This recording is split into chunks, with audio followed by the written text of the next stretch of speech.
Hello, नमस्कार सर्वांना. तर आमच्या गावामध्ये म्हणजेच बुरामणीमध्ये आज ब्रह्मनाथाची यात्रा आहे. आज सगळीकडे छान प्रसन्न वातावरण झालं आहे, म्हणून मी पण लवकर उठले, फ्रेश वगैरे झाले आणि छान अशी देवपूजा करून घेतली. पण आमचं देवघर आज वेगळं दिसत असेल तुम्हाला, कारण मी आज देवपूजेवरच केले. याचं कारण मी तुम्हाला सांगणारच आहे, त्यासाठी आमचा व्हिडिओ पूर्ण शेवटपर्यंत पहा. तर माझी देवपूजा वगैरे होईपर्यंत आईंनी इथे पुरण ते घातलं होतं आणि भाजी पण बनवून घेतली होती.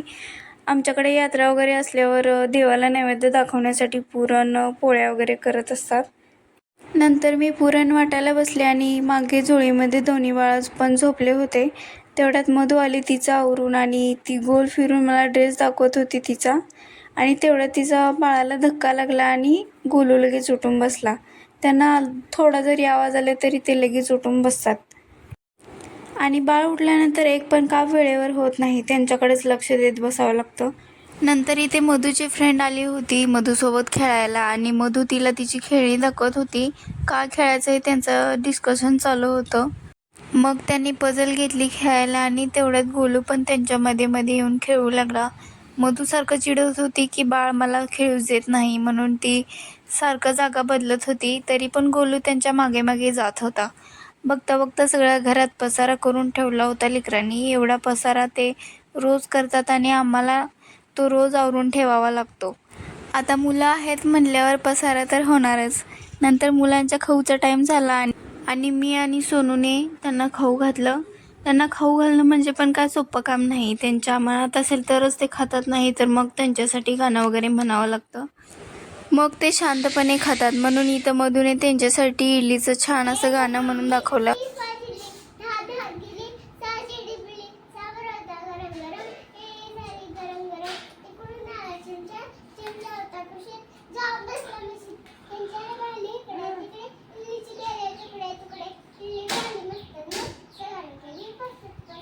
यांच्यासाठी हे गाणं म्हणून म्हणून मधूला इतका कंटाळा आलाय की हे गाणं तिला आता म्हणूच वाटत नाही.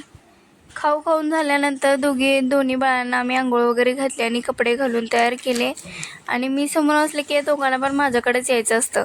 नंतर यांचे केस ते विचारून घेतले आणि सोनूने हे मला हेल्प केली. हे बघून मधूला पण माझ्याकडून विचारून घ्यायचं होतं, म्हणून मी मधूचे पण केस विंचरले. आणि जेव्हापासून हे दोन्ही बाळ झाले तेव्हापासून मला जास्त मधूकडं लक्षच देता येत नाही, म्हणजे वेळ पण मिळत नाही तेवढा. आधी कसं ती एकटीच होती त्याच्यामुळं मी तिला आवरायचे, कपडे वगैरे घालायचे, केस विंचरायचे. आणि आता बाळ झाल्यामुळं त्यांच्यातच सगळा वेळ जातो आणि तिला सगळं स्वतःलाच करावं लागतं.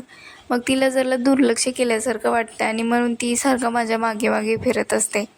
म्हणजे बाळाला पप्पी दिली तर मला पण दे आणि कपडे त्यांना घातले तर मला पण घाला, असं तिचं सगळं चालू असतं कायम. त्यानंतर या तिघांचं पण आवरून झालं होतं आणि यांना मी बाहेर ठेवलं होतं खेळायला. नंतर मधू आम्हाला तिने रील्समध्ये बघितलेली स्टोरी सांगत होती, ऐका तुम्ही पण.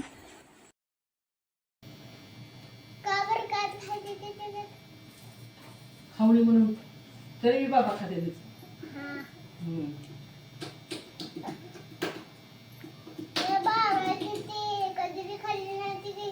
काय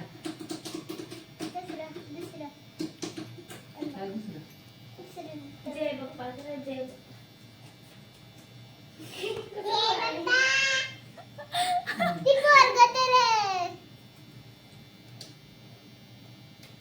बोल की.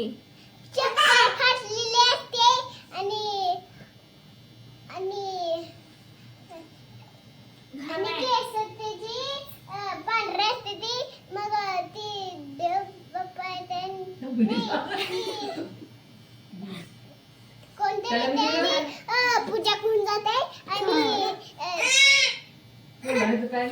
आणि रडते ना ती गणपती बाप्पा त्याला ढकलते.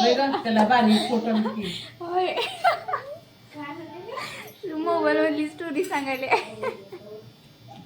तर मधूच्या इथे छान मस्तपैकी आमच्यासोबत गप्पा वगैरे चालू होत्या आणि गोलू दोन दत्तांनी टरबूज खात बसला होता. मला म्हणलं होतं ना देवपूजावर करण्याचं कारण सांगते, तर त्याचं कारण हेच आहे. या दोघांमुळे देववर बसले तरी पण हे दोघं काय त्यांचा पिच्छा सोडत नाहीत. दोघं पण एकामागे एक देवाऱ्यावर जाऊन बसतात आणि इकडे तिकडे देव पसरवतात. नंतर मधू येते तिच्या आजीच्या मागे लागली होती तिला पण पोळ्या करायच्यात. मग आईने तिला पीठ वगैरे दिलं आणि आईंसोबत ती पण पोळ्या करू लागली. आईने इथं खूप छान पोळ्या बनवल्या होत्या. सर्व कामं आवरून घेतलं आणि दिवाजवळ नैवेद्य वगैरे दाखवला आणि पोळ्या खाऊन ती झोप येत होती आणि गोलू माझ्यासोबत मस्ती करत होता.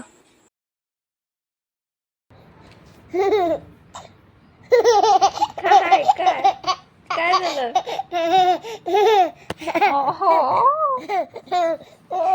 काय झालं मिठू?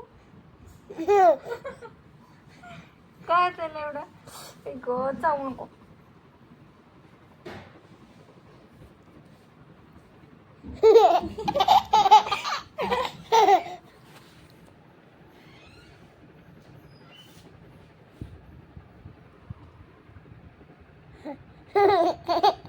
काय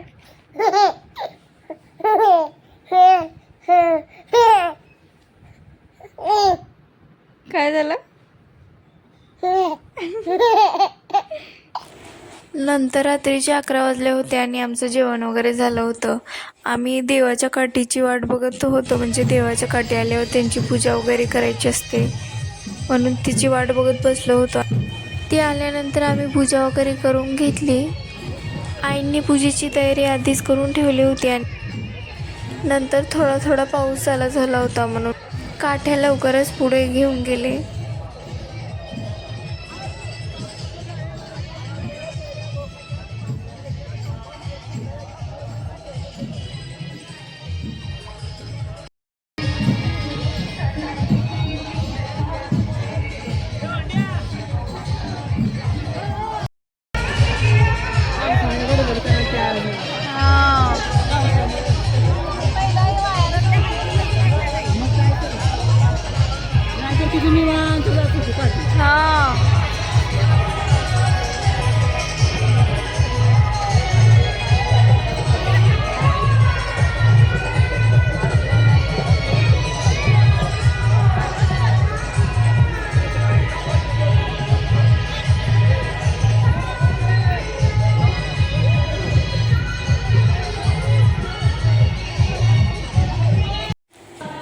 इथे गोलू गाण्यांच्या आणि फटाक्यांच्या आवाजाने जागा झाला होता म्हणून आईंनी त्याला पण पाया पडायला घेऊन गेले.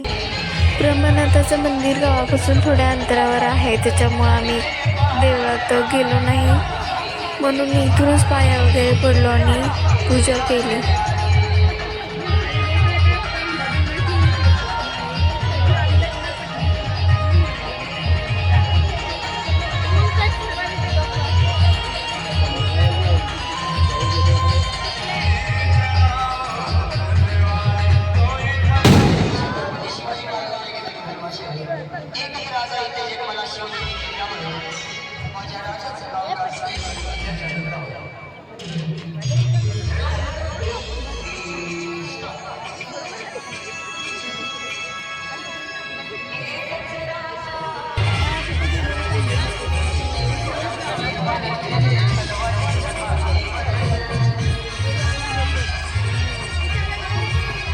तर कसा वाटला आजचा व्लॉग ते नक्की सांगा आणि सबस्क्राईब करायला विसरू नका.